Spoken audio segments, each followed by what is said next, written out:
אבינו מלכנו, תודה לך על כל פרומודי שיש פה עכשיו, וגם אם אשר לביתה, כן יהי רצון כי תשלח להם אדוני, בכל שלמד. Thank you, Father, for all my students who are here, and also for those who are bedridden. May it be your will that you send a complete healing to them. Shem Yeshua HaMashiach v'gam tzchuto amachnu b'lim. We ask in the name of Yeshua HaMashiach and also by his merit. Okay, so let's see. Can you all see my screen?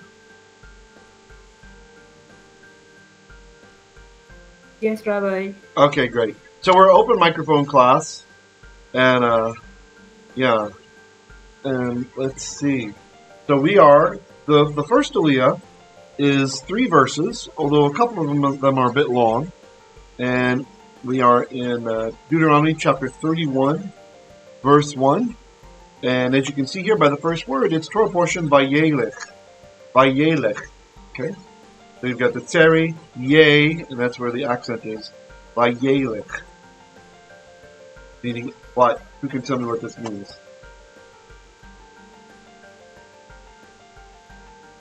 And he walked? Yeah, very good. Yep, literally, and he walked. Right? So it's from the verb halach. This is where we get halacha, right? Like Jewish law. So the way in which one should walk. Sorry. Into Zoom. Halach. Of course, you know halach, it can mean walk, like Yonatan said. Or what's another more general meaning it can mean? And he went? Yeah, that's right. So go, in this case, went. And he went. And so, of course, Yailech is imperfect, meaning he will go, right? He will go. But when we add our vav, we get our nice vav consecutive.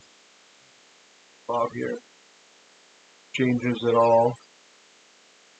And that makes the whole thing change to perfect. Perfect. So, just like Jonathan said, and he went. Okay? Moshe, that's Moses, of course. So, and Moses went. Vaydaber.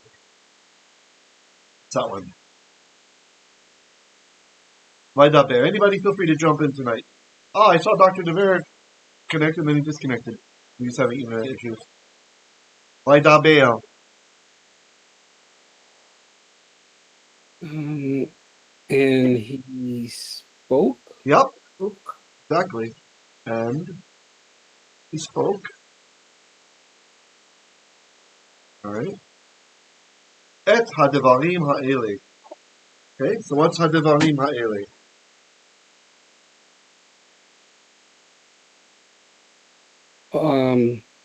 These words? Yeah, these that's things? right. Yeah, very good. So our noun, of course, is the words, and our adjective is we call it a demonstrative adjective.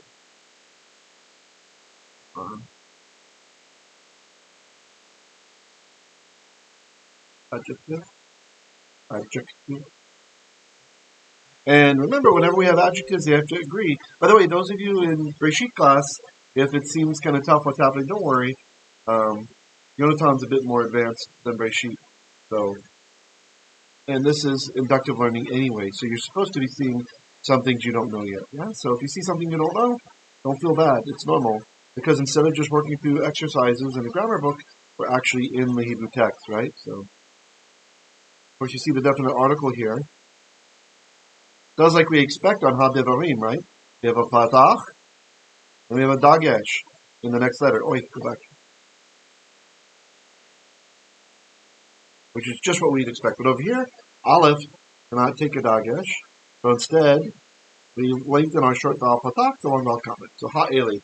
So literally the words are these words. So then Moshe went and spoke. I would probably say them at the first part. Spoke these words. El Kol Yisrael. Okay? What's El?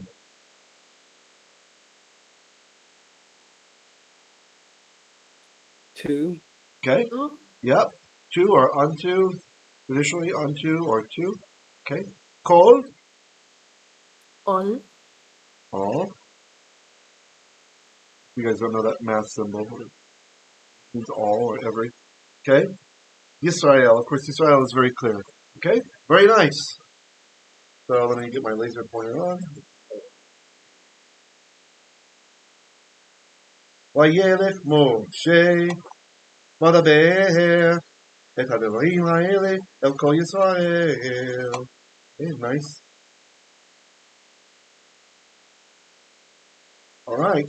Class is filling out. That's good. We're on verse 2 from the first Aliya for this week's Torah portion, Vayeilekh. Who would like to read this verse 2? I started us off, but let's let one of you guys read the next one. Who wants to read? I mean, I can read it. Go for it. Vayomer Elehem ben Me'ah ve'eserim shana Anochi hayom lo uchol od laseit ve'labo. Good. Labo. Good. Okay. Yeah, maybe we stop there. Okay. Oh, yeah, no, actually, go ahead. Okay. Go ahead. Read the whole thing. Go ahead. Let's knock it out. V'Adonai amar Lai lo tavor et hayarden az.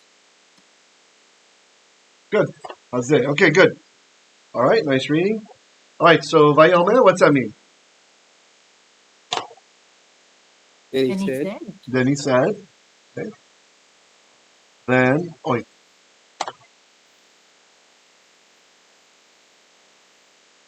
then, or and, he said, okay. Here's our then. Okay. Alehem, to them, to them. Okay. And of course, you guys recognize the suffix, right? Hem, yes, unto them. Ben mea ve'esrim shana anochi hayom. Okay, literally, we'll be literal first, and then we'll make more sense. What does ben mean? son, children, Son, right? And we have son. yeah, that's right. And we have a construct chain here. Again, we're just being literal at first. All right. Ben mea. Okay, so ben means son. And can you see the vowel there on son? Notice it's ben, not bane. Yeah. Right? Because the accent that was here, we're treating it like one word, and the accent mark is moved over.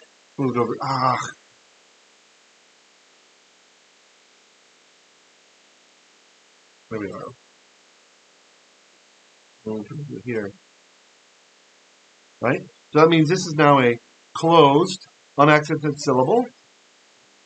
And so we get the long vowel tseri becomes a short vowel segol. Right? So if you remember our vowel chart, long,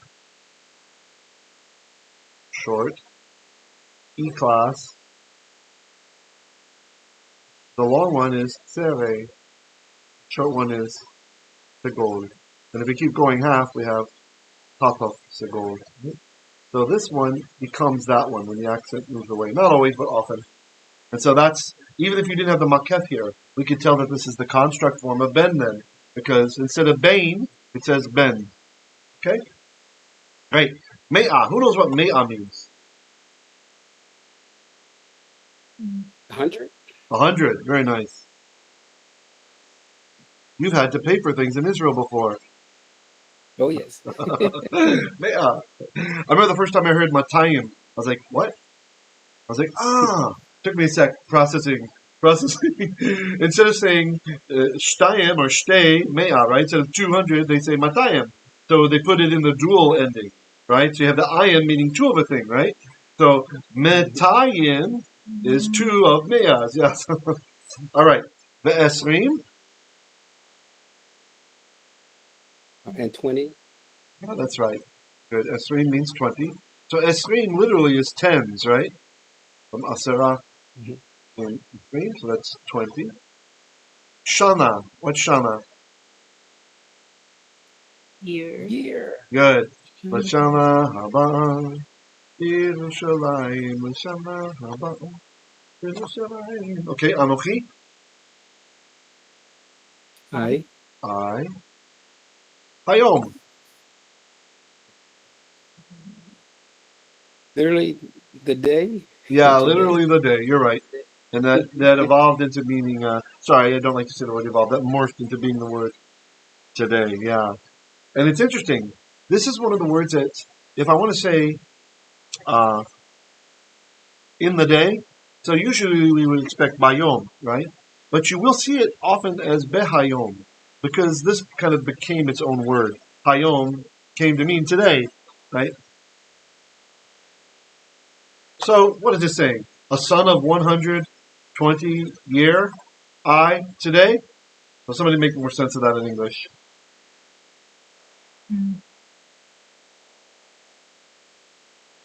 I am. Yeah, that's right. I am 100.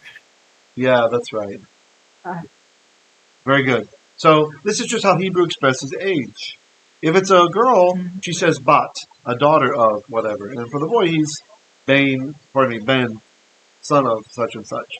So it's interesting, the formation, but it's just a Hebrew idiom, right? So we don't want to translate it that way. Translate it like they did there. Very good. I am 120 years old today. Lo uchal od latzet v'lavo. Lo uchal od latzet v'lavo. Okay. Oh, and I didn't do this one up here, doing. I was thinking maybe this. Esrim shana anochi hayom. Lo uchal od latzet v'lavo. Okay.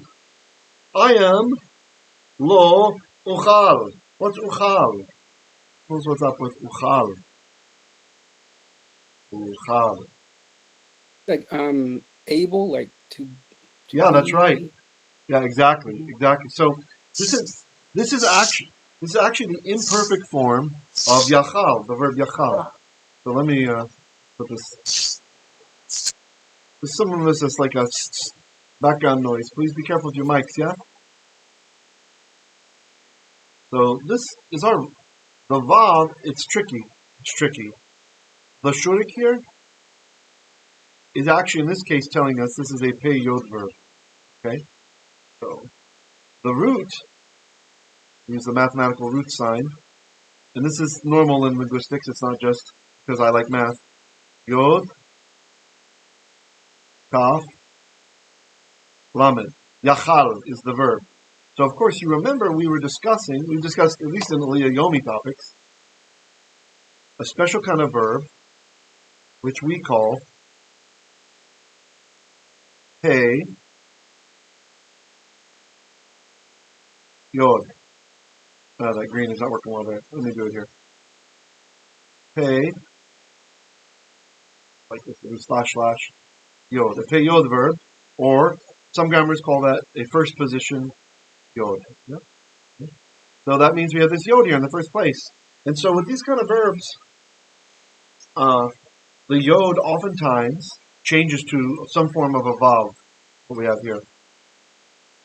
And it's harder to recognize with the current pronunciation we use today, but in ancient pronunciation, if you remember that a vav was a whoop, right, that's a little bit easier to see how these things can happen. So lo uchal, the uchal is imperfect, okay? So what kind of times does imperfect usually tell us in English?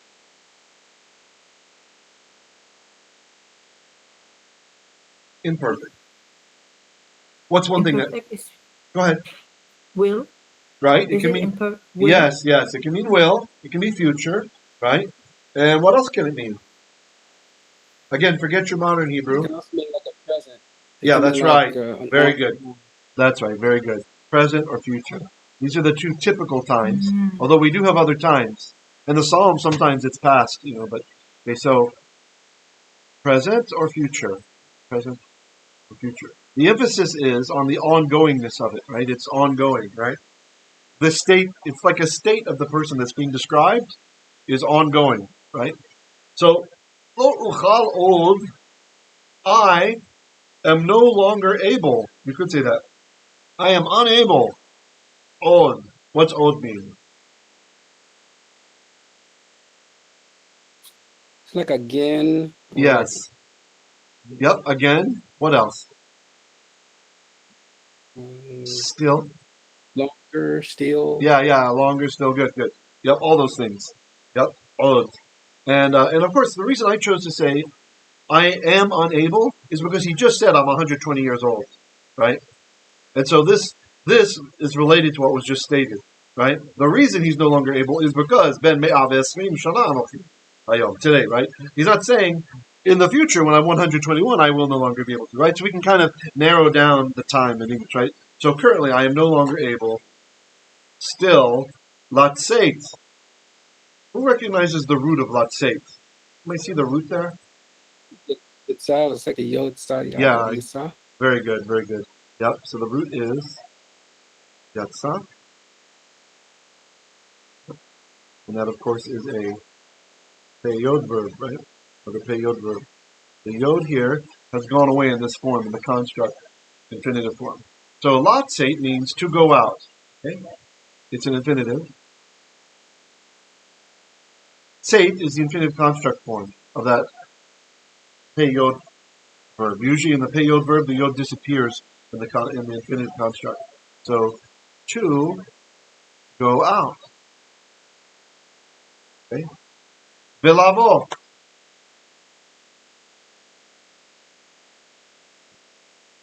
And to come. Yeah. And to come. Maybe even or, right?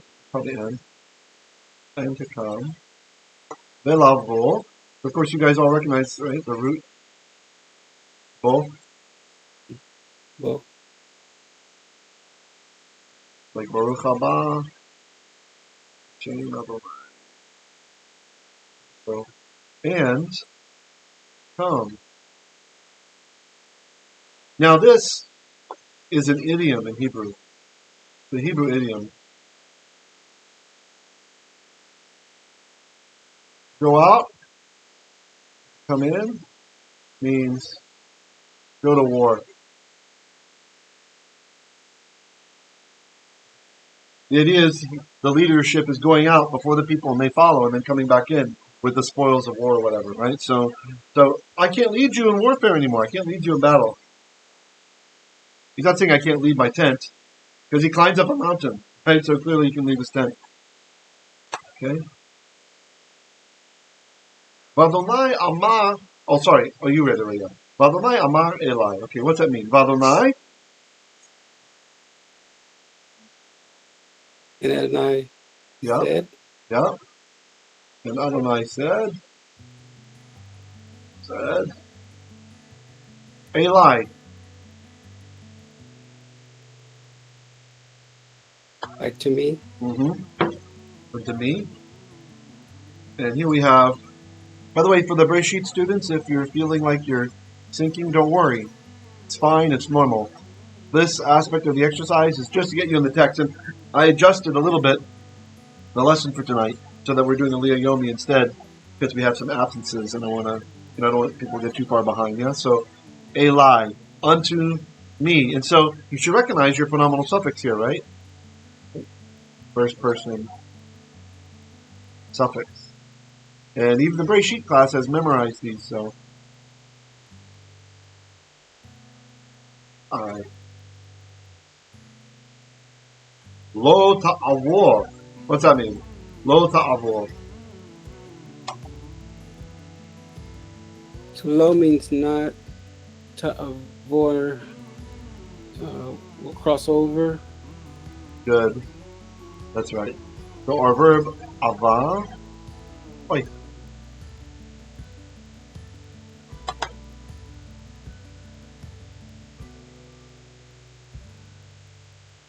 Ava.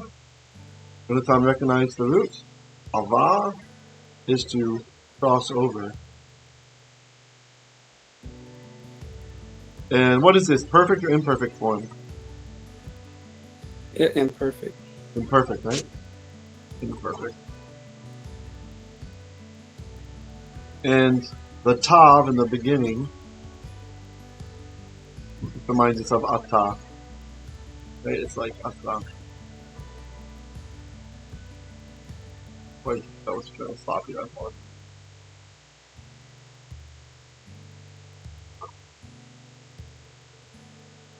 You shall not cross over. Et hayarden hazeh.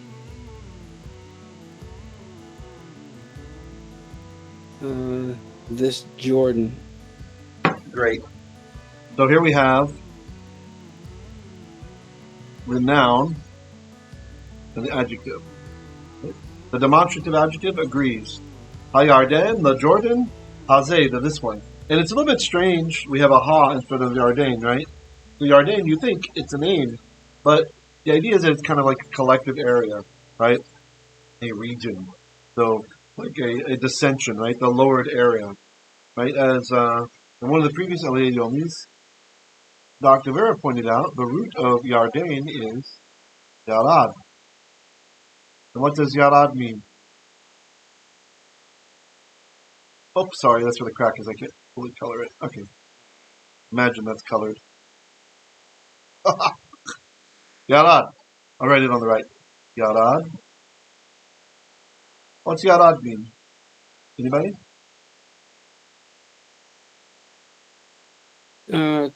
Is it like to descend or like go Yeah. down? Or? Yeah, great, great. Yeah, to descend. Right, to descend. Go down. Right, go down. And so the Jordan, it's like a depressed, lower area in elevation, right? It's a delevation. There was such a word. In fact, after the Jordan Valley is where when we connect on down through from the current country of Jordan, right, which of course is connected to the ancient part of the ancient Jordan Valley, actually, which was part of Israel. that should be ours. But when you come down from there, we find the Dead Sea Scroll, the Dead Sea, and the Dead Sea is the lowest area on Earth. Actually, the lowest elevation. So it's quite an apt name. And as we've been discussing a little bit in the Shemot class and in the Aliya Yomis, we've been talking a little bit about the morphology of nouns. And we discussed that when you put a noon, I won't let me draw it. Okay. Well, pretend this noon here. Pretend that's green. When you put a noon on the end of a word, that's one way to make a noun from a verbal root form. So for example, nachash is to be shiny, right? Or to soothsay, or to be a serpent, right? Okay. Nechushtan, we're told in the description of the histories of the kings of Israel, that in the time of Chizkiyahu, that the people had started to worship the copper snake stick that Moses had made to protect them from the snake bites, right? Remember, they get bit by snakes, but if they look at it. And so that relic was still around, and the people were bringing gifts to it. They were bringing things to it. And they say that it was called, in that days, the people called it Nachushtan, right? So it's got the noon at the end, another example of how you can actually get a noun from a verb. Right? So here, Hayarden, it's the place which is depressed, like lower. Hazeh, this one. So because Yarden is definite, we have to also make the adjective definite too. Change to red. So yeah. Hayarden. Hazeh. I can't color it, sorry. Oh wait, I can. I'll use my mouse. Hello. 9.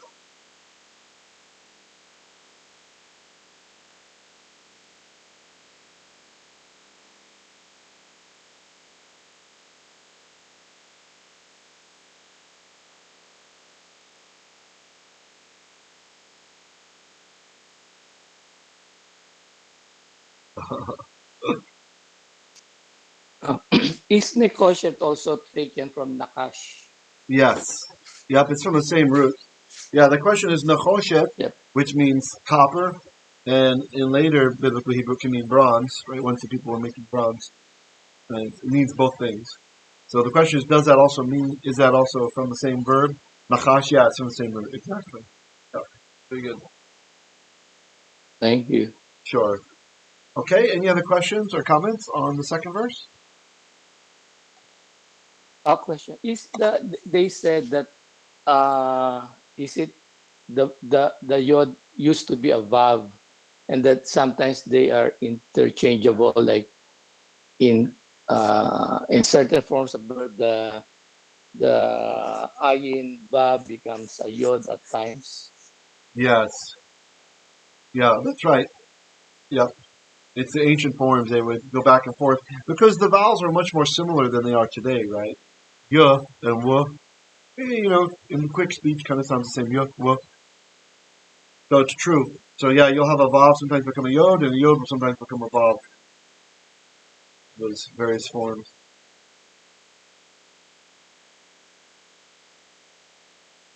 So Abarbanel comments on this verse that he's saying, look, although I'm healthy right now, even at the age of 120, at this extreme age, it cannot necessarily be true in the future.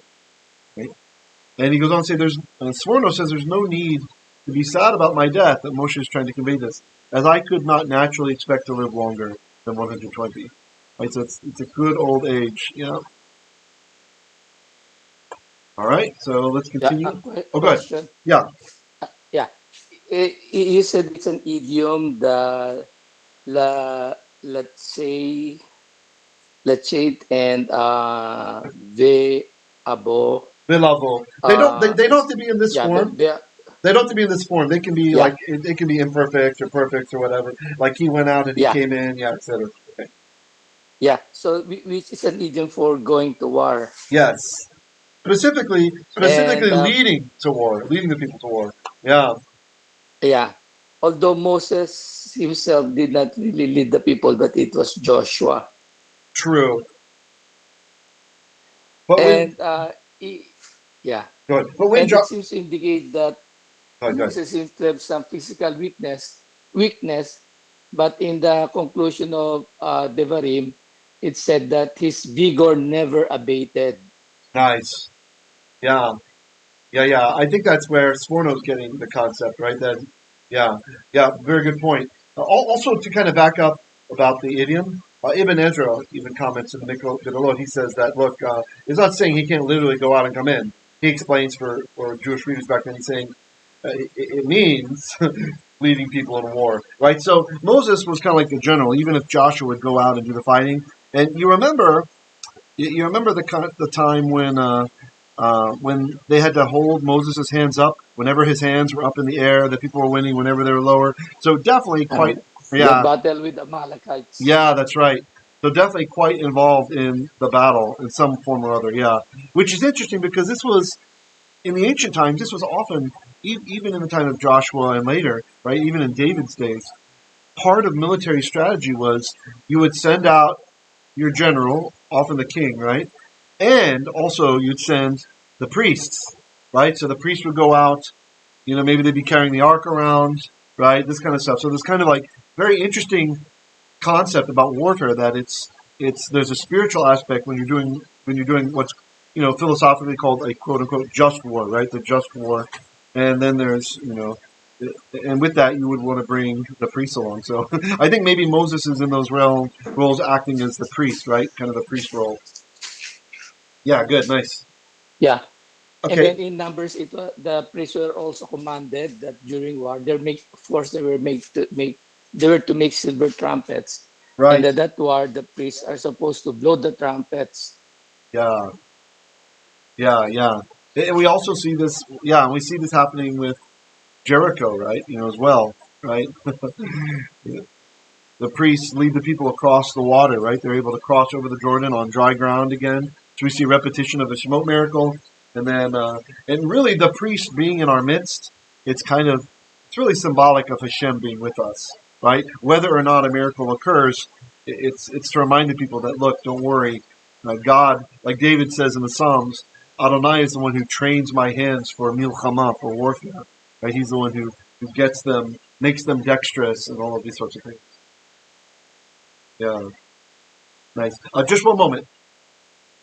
Yes? Mommy sent you down to ask? 13 more minutes.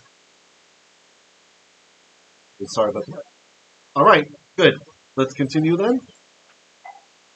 Rabbi, Yes. in about verse 2, is it related to Genesis 6:3 when Adonai said that his spirit shall not strive with man forever? Yeah, and the limit. And Oh, then and very then good. there's a years, 120 years. Is it Yes. related to Moshe? Yeah, not just Moshe. No, the Talmud tells us that this is that a person who lives a full righteous life in accordance with the Torah will be granted 120 years of life. Right. So you're exactly right that it's related to the verse there in Genesis, but it's a cap on human life from that point on. Before that, we had like Methuselah, living an eon. Right. You have all these people with crazy long ages, and then you have the stuff with the fallen Bnei Elohim mixing with mankind, and so they also had really long ages, and it just Hashem puts a limit on it. He says from now on, 120 years is the limit of human life. Yep. And you know, someone told me they found some Chinese lady, and she's supposedly in China, older than that, but who can say? The birth records from. I'm not sure that this is really, and certainly it's in the it's in the interest of the atheist communist government to promote something that would go against the Bible. Like I don't trust the communists for 1 second. I don't know if I shared with you guys, but when I was a college student and I spent a semester at MGU, that's Moscow State University. It was a foreign exchange program with my college, with Boston University, and we had we were in the linguistics department, and over there, I remember I had an assignment for one of my classes to write a paper on Peter the Great, Piotr Veliki. Right, he's this great czar who wanted to westernize Russia, and he he built St. Petersburg out of a swamp basically, and lots of people died, but he forced his will. He made, he wanted people to look French, so he made the nobles shave their beards, and he made a beard tax, like you had to pay a tax if you wanted to keep your beard, just all this kind of crazy stuff. And anyway, when I was looking for him in the Soviet Encyclopedia, which was kind of like Britannica, it's like their great encyclopedia, I'm looking up Piotr Veliki, the great Peter the Great, and I accidentally stumbled across the Apostle Piotr, right? The Apostle Peter. I thought, how interesting. Let's see what they have to say about him. And the first sentence is very revealing. So, in this Russian encyclopedia, it says, the fictitious follower of the mythological Christos. What? Really? Yeshua's a myth? He didn't exist? He's mythological. And Peter was fictitious. He also didn't exist. And then I remember I had a Russian dictionary, like a little pocket dictionary, but it's one of these like, how when we have foreign language dictionaries, they're in both languages, right? Like English and Hebrew. But this was like for Russians, right? So it's like, for kids. So they're looking up a word in Russian, it tells you in Russian, right? And so I, out of curiosity one day, and usually there were like 3 sentences, short little definitions for the words, maybe with an example. Anyway, I looked up the word, I got curious, I looked up the word Bog, which means God. And there was a page and a half treatise explaining how God cannot exist. There cannot be a God, and just all this, this is, so no, the fact that the communists say that they have an old lady who's 124 or whatever the age is supposed to be, I'm not buying it. A lot of people from those eras didn't have birth certificates and all this. I'm not buying it for a second. So anyway, I understand this to be the actual limit of man's age, at least of his natural age, is 120. And it's interesting that the older people live, the more likely they are to catch cancer, especially men, right? And correct me if I'm wrong, Doc. Isn't it right that, and we have a couple doctors here tonight, isn't it true that if, that men, the chances of prostate cancer, for example, as they get older and older and older, it's like after a certain age, it's basically going to happen, no? Or at least statistically, it looks very likely. It's okay, I don't mind if I'm wrong. Tell me if I'm wrong on that. Yeah, you're talking about the prostate. Yeah, prostate. Yeah, the chance for prostate cancer increases with age. Yeah, that's what I thought. But prostate cancer often are not that aggressive. You could still live longer, Operable, even if you have cancer, right? even if that's affected your bones, because there are effective medicines to control it. It's not necessarily going to jump to other organs. Okay, thanks for that. Very good. Yeah. Interesting. Okay, so yeah, so Yomar, to answer your question, the sages understand this to be the limit of human life now on. And Moses is just an example of someone who lived such a great life that he reached that age now in the new era of restricted life, right? Another interesting thing, there's a creationist scientist, a creationist biology professor in Texas somewhere. Years ago, I read about this experiment that he did, and he published it in some peer-reviewed journal. And this was regarding the times before Noah, about how old everything lived, how long everybody lived, etc. And his theory was that it was because of the water in the upper atmosphere that this might have somehow blocked out some of the harmful radiation that degrades, our skin and everything.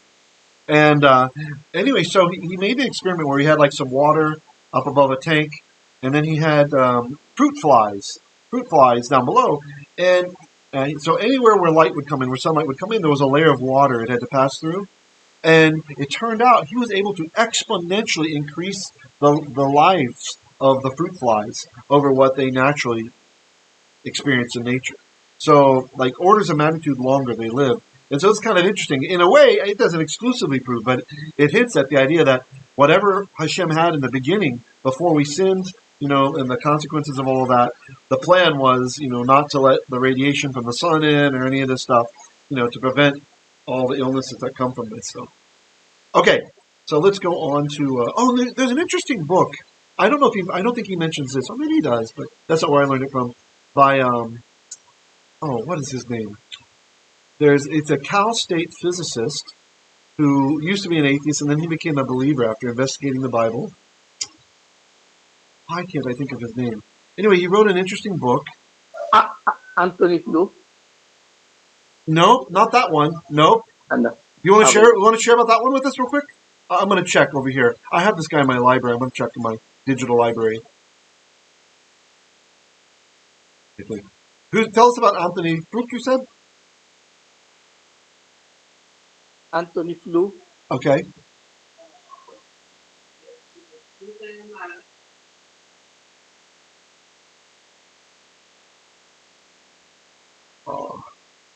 Oh man, too many books on Zen.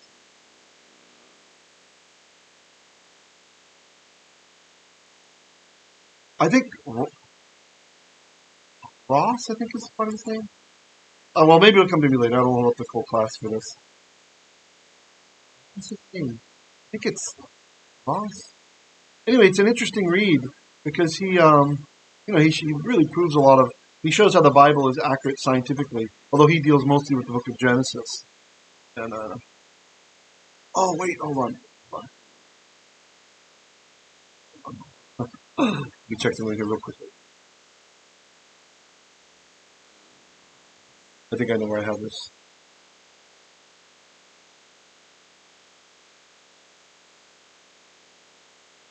$60 seconds.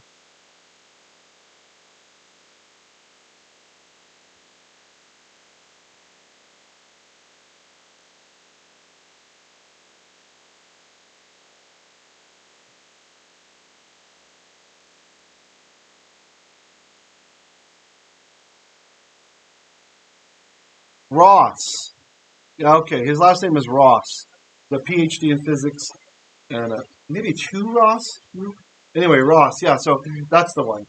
And yeah, he's got an interesting book that goes through and just kind of details. If you know anyone who's a kind of a skeptic or they have issues with the science behind Genesis and stuff, I'm pretty sure it's Hugh Ross. Hugh Ross, he has a nice book on this. Again, I don't know if you know, but in the States, Caltech and MIT are pretty much the leading science and engineering universities. And so he's a professor of physics over at Caltech. And yeah, so sometimes it helps people just to know that there are other smart scientific types that also believe in the Bible. All right, so let's continue on with verse 3. Hey, you did it. This is the end of this part. Watch the next one. To support our projects, you can donate at www.patreon.com/Hebrew Literacy. You can do a single donation or sign up for monthly donations.